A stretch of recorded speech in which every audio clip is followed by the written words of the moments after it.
हिमाचल विधानसभा में बजट पर चर्चा के दौरान कांग्रेस विधायक आशीष बुटेल ने सरकार पर कर्ज को लेकर जमकर निशाना साधा।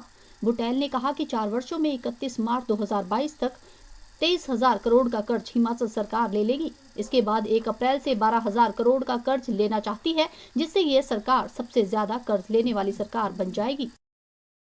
हिमाचल प्रदेश के वासियों के सिर के ऊपर छोड़कर जाएगी। और यही नहीं, इसके बाद 1 अप्रैल 2022 से इन्होंने अनुमान लगाया है कि 12,000 करोड़ का कर्ज और लेना चाहती है सरकार। लेकिन जिस तरह से ट्रेंड चल रहा है, ऐसा लगता है ये 12,000 से बढ़कर 20,000 करोड़ को जाएगा। और जब ये सरकार यहाँ सत्ता छोड़ेगी और अगली सरकार के लिए जब यहाँ पर छोड़ के जाएगी, तो तकरीबन 30 से 35,000 करोड़ का कर्जा इन लोगों ने ले लिया होगा 5 साल के टेन्योर के अंदर। हमेशा ये बात रहती थी कि जी 50 साल के कार्यकाल में कुछ नहीं हुआ। उनमें ये भी मैंने उनसे कहा कि पिछली, चाहे शांता कुमार जी की 2 टर्म्स जो कि 2.5 साल के रहे, धूमल साहब के 2 टर्म्स जो कि 5-5 साल के रहे, और 5 साल ये, तो इसका मतलब ये हुआ कि तकरीबन 20 साल 50 साल में से इसी सरकार ने, भाजपा की सरकार ने राज किया है। और जो कर्जा उठना शुरू हुआ था, लोगों के सिर पर पड़ना शुरू हुआ था, वो 98 से लेकर 2003 के बीच की जो सरकार थी, वहाँ से ये कवायद शुरू हुई थी। और सबसे बड़ी बात ये हुई कि जो इंफ्रास्ट्रक्चर में कर्जा आप ले रहे हैं, अगर इंफ्रास्ट्रक्चर डेवलपमेंट के लिए ले रहे हैं, उसमें कोई हर्ज नहीं है। कांग्रेस सरकार ने, पिछली सरकार ने तकरीबन 50% जितना कर्जा लिया था, उसका 50% कैपिटल इंफ्रास्ट्रक्चर डेवलप करने के लिए लिया था। और इस सरकार ने सिर्फ वहीं पर, वो सिर्फ 30% के करीब रह गया है।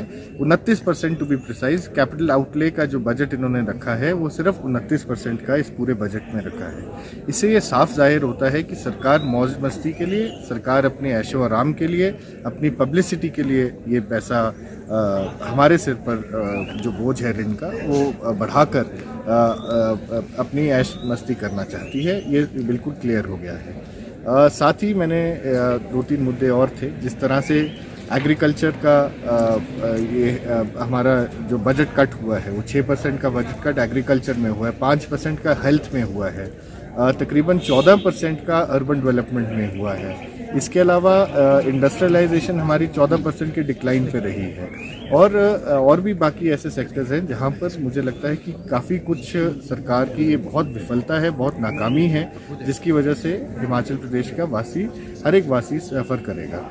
और साथ ही मैंने ये भी बताया कि पालमपुर, जो मेरा विधानसभा क्षेत्र है, उसके अंदर जो कार्य होने थे, जिस तरह से आर्म्ड पुलिस का हेडक्वार्टर आना था, वो इस बजट में कहीं पर नहीं दिखाई देता। रोपवे की इन्होंने बात की है, इनके भाजपा के जो नेता हैं बाहर पालमपुर में, उन्होंने तो ये इस बजट पे नहीं किया गया है।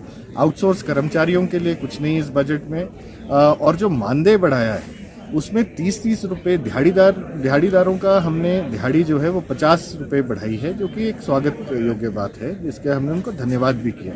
लेकिन जो पढ़े लिखे बच्चे हैं, जो एसएमसी टीचर्स लगे, आईटी टीचर्स लगे हैं, एसपीओज लगे, स्पेशल पुलिस अफसर लगे हैं, उन लोगों के लिए सिर्फ 30-30 रुपये बढ़ाना मुझे एन स्टार न्यूज के लिए शिमला से ब्यूरो रिपोर्ट। और सरकार को ये आने